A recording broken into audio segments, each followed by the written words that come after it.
Sat Sri Akal, welcome to ਦਿਲ ਦੀਆਂ ਗੱਲਾਂ। ਦਿਲ ਦੀਆਂ ਗੱਲਾਂ ਅਸੀਂ ਸਾਰਿਆਂ ਨੂੰ ਵਾਰੀ याद दिवाने हैं, मन में भरकर मत जिए, मन भरकर जिए। तो हम क्या कह रहे हैं, बात कीजिए।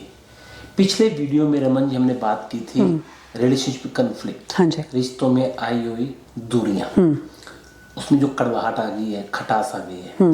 हमने ये डिसाइड किया था, जो आपने बताया था भी बात करना जरूरी है, बात करने के लिए कहना भी और सुनना भी जरूरी है। हाँ जी। लेकिन प्रश्न सबसे बड़ा ये आता है, बात क्यों नहीं कर पाते? क्या रोकता है इस बात करने में? ईगो या कुछ और? ਓਕੇ, ਕਈ ਚੀਜ਼ਾਂ ਆਉਂਦੀਆਂ, ਈਗੋ ਵੀ ਆ ਸਕਦੀ ਆ।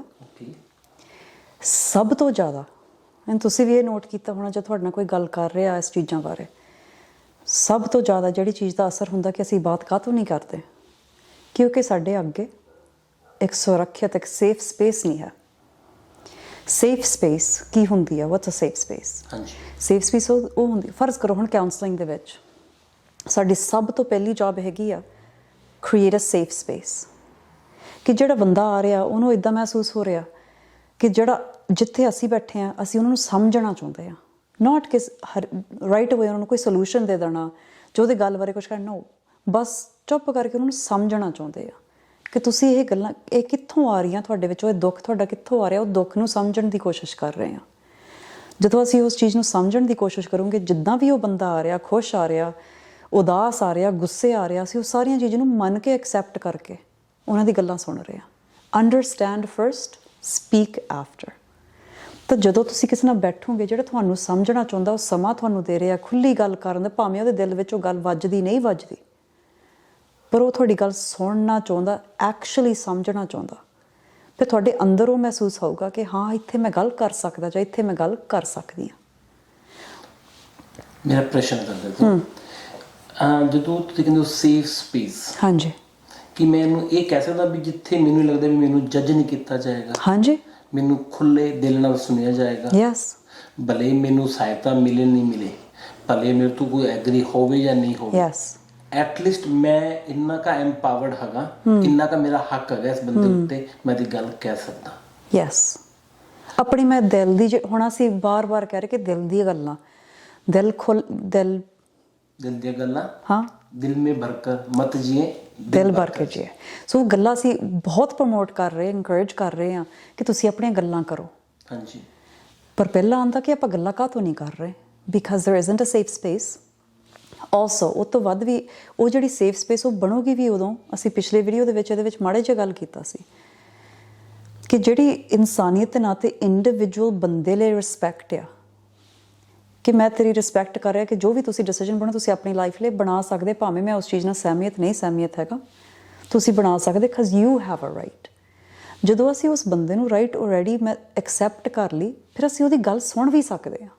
ਓਕੇ, ਫਰਜ਼ ਕਰੋ ਐਜ਼ ਅ ਪੇਰੈਂਟ, ਹੈ ਨਾ, ਆਪਾਂ ਡਰ ਜਾਂਦੇ ਆ, ਕੋਈ ਬੱਚਾ ਸਾਡੇ ਨਾਲ ਗੱਲ ਕਰ ਰਿਹਾ, ਉਹ ਤਾਂ ਆਪਣੀ ਖੁੱਲ੍ਹ ਕੇ ਗੱਲ ਕਰ ਰਿਹਾ, ਉਹਦੀ ਛੋਟੀ ਗੱਲ ਲੈ ਕੇ ਅਸੀਂ ਤਾਂ 20 ਸਾਲ ਗਾਂਹ ਚੱਲ ਜਾਣਾ ਡਰ ਦੇ ਕਰਕੇ। ਹੁੰਦਾ you are a parent, I am a parent, ਹਾਂਜੀ, ਹੋ ਜਾਂਦਾ ਅੰਦਰ ਉਹ ਡਰ ਆ ਜਾਂਦਾ। ਹਾਂਜੀ, ਹੁਣ ਜੇ ਅਸੀਂ ਉਸ ਡਰ ਦੇ ਕਰਕੇ ਬੱਚੇ ਨੂੰ ਸੁਣ ਨਹੀਂ ਸਕਦੇ, ਬੱਚੇ ਨੂੰ ਉਹਨਾਂ ਦੇ ਪੋਜੀਸ਼ਨ ਤੋਂ, ਉਹਨਾਂ ਦੀ ਉਮਰ ਤੋਂ, ਉਹਨਾਂ ਦੀ ਐਕਸਪੀਰੀਅੰਸ ਤੋਂ ਸਮਝ ਨਹੀਂ ਸਕਦੇ, ਅਤੇ ਬੱਚੇ ਦੇ ਅੰਦਰੋਂ ਮਹਿਸੂਸ ਹੋਣਾ ਕਿ ਇਹ ਜਗ੍ਹਾ ਮੇਰੇ ਲਈ ਸੇਫ ਨਹੀਂ ਹੈ, ਇਹ ਮੋਰਲਾ ਬੰਦਾ ਮੈਨੂੰ ਸਮਝ ਨਹੀਂ ਸਕਦਾ, ਕਮਿਊਨੀਕੇਟ ਕਰਨ ਦਾ ਕੀ ਫਾਇਦਾ? ਆਈ ਹੀਅਰ ਦੈਟ ਜਿੰਨੇ ਵੀ ਸਾਡੇ ਕੋਲ ਯੂਥ ਆ ਰਹੇ ਆ, ਹਰੇਕ ਵਾਰੀ ਬਸ ਇਹੀ ਕਹਿੰਦੇ ਵਾਟਸ ਦ ਪੁਆਇੰਟ, ਮੁਰਲੇ ਬੰਦੇ ਨੇ ਜਦੋਂ ਨਹੀਂ ਸਮਝਣਾ ਹੈ ਤਾਂ ਆਪਾਂ ਕਿਉਂ ਨਹੀਂ ਸਮਝਦੇ? ਇਟਸ ਨਾਟ ਕਿ ਅਸੀਂ ਨਹੀਂ ਸਮਝਣਾ ਚਾਹੁੰਦੇ, ਸਾਡੇ ਆਪਣੇ ਇਮੋਸ਼ਨ ਆ ਜਾਂਦੇ, ਅਸੀਂ ਆਪ ਇਨਵੈਸਟ ਉਸ ਚੀਜ਼ ਨਾਲ ਹੋ ਜਾਂਦੇ हैं। Raman ji, this is very valid question. मेरे को बहुत सारी कॉल्स आते हैं, being a parent I been through the same pathway. हाँ जी, कई बार लगता है भी बच्चों ने जब हमारे को नहीं समझना है, खाली बच्चे नहीं बड़े भी कई बार ये डिसीजन बना लेते हैं कि मैं बच्चों से क्या बात करूं, they have got their own lifestyle, they will not gonna listen to me, and we close our door too। हाँ जी, we do। तो how far it is right? I think that is creating the more खटास in रिश्ता।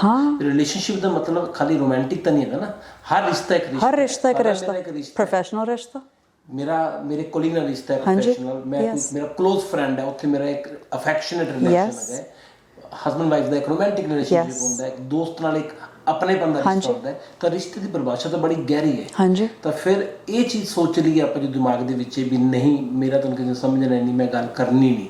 I think that is the big blocker. ਹੁਣ ਤੁਸੀਂ ਇਸ ਨੂੰ ਮੈਂ ਤੁਹਾਨੂੰ ਪੁੱਛ ਰਹੀ ਹਾਂ ਇਨ ਦ ਸੈਂਸ ਕਿ ਮੇਰੇ ਐਕਸਪੀਰੀਅੰਸ ਵਿੱਚ ਮੈਂ ਇਹ ਦੇਖਿਆ ਆ ਕਿ ਅਸੀਂ ਸਮਝਣਾ ਤਾਂ ਮੰਨਣਾ ਉਹਨਾਂ ਨੂੰ ਅਸੀਂ ਇੱਕ ਚੀਜ਼ ਬਣਾ ਲਈ। I agree. ਸੋ ਮੋਰਲਾ ਬੰਦਾ ਸਮਝ ਤਾਂ ਸਕਦਾ ਕਿ ਸਾਡੀ ਪਰਸਪੈਕਟਿਵ ਕੀ ਆ, ਪਰ ਸ਼ਾਇਦ ਉਹ ਸਾਡੀ ਗੱਲ ਨਹੀਂ ਮੰਨੂਗਾ, ਗੱਲ ਹੋਰ ਕਰ ਲੂਗਾ, ਪਰ ਸਾਡੇ ਅੰਦਰ ਦੁੱਖ ਪੈਂਦਾ ਕਰਕੇ ਜੇ ਉਹਨਾਂ ਨੇ ਮੰਨੀ नहीं ਤਾਂ ਸਮਝੀ ਕਿੱਦਾਂ। I agree.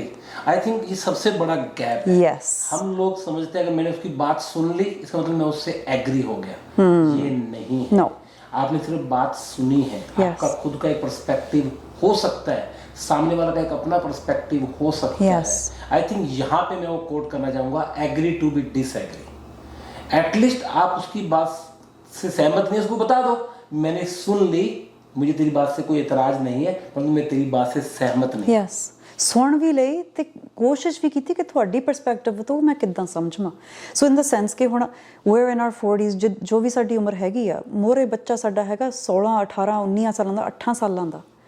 ਉਹਨਾਂ ਦੀ ਸਮਝ, ਉਹਨਾਂ ਦਾ ਐਕਸਪੀਰੀਅੰਸ, ਭਾਵੇਂ ਆਪਾਂ ਉਹਨਾਂ ਦੇ ਆਲੇ ਦੁਆਲੇ ਰਹਿੰਦੇ ਪਰ ਅਸੀਂ ਉਹਦੇ ਅੰਦਰ ਨਹੀਂ ਰਹਿ ਰਹੇ, ਅੰਦਰੋਂ ਐਕਸਪੀਰੀਅੰਸ ਆਉਂਦਾ।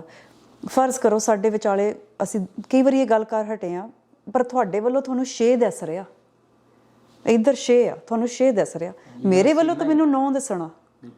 ਤੇ ਗਲਤ ਕੌਣ ਤੇ ਸਹੀ ਕੌਣ ਆ? ਮੇਰੇ ਅੰਦਰੋਂ ਮੇਰੀਆਂ ਅੱਖਾਂ ਥਾਣੀ ਮੈਨੂੰ ਉਹ ਦੱਸਿਆ, ਤੁਹਾਡੇ ਅੱਖਾਂ ਥਾਣੀ ਤੁਹਾਨੂੰ ਉਹ ਦੱਸਿਆ।